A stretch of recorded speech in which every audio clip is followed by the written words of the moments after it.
soruşursan nedir isteğin? Bir daha görmeyim senin yüzünü. Yalanlar, böhtanlar daş kaşın olsun. Gezdiğin yerlerde sular bulansın.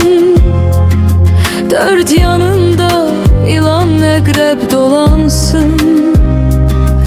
Hecaletten yer başına fırlansın. Ömürlü gem keder sirdaşın olsun. Elleri koynunda durup ağlama. Nahak yere yüreğini dağlama. Özün öz eşkine matem saklama. Haksız günahınla savaşın olsun. Elleri koynunda durup ağlama. Nahak yere yüreğini dağlama. Özün öz eşkine matem saklama. Haksız günahınla savaşın olsun.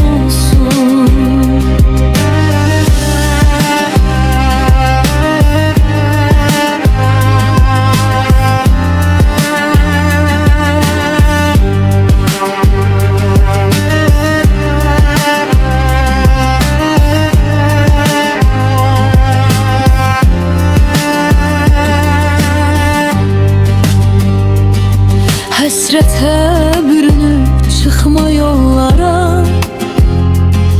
Daha rast gəlmərsən qızıl güllərə. Görüş yerlərini saxla qəbirə. Gələcək sevgilin başdaşın olsun.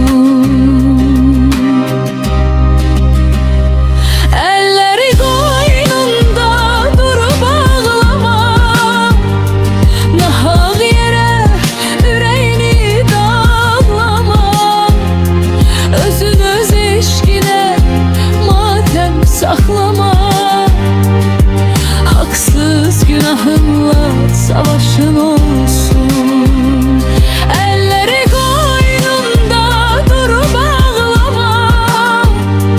Nahak yere yüreğini dağlama. Özün öz eşkine matem saklama. Haksız günahınla savaşın olsun. Günahınla savaşın olsun.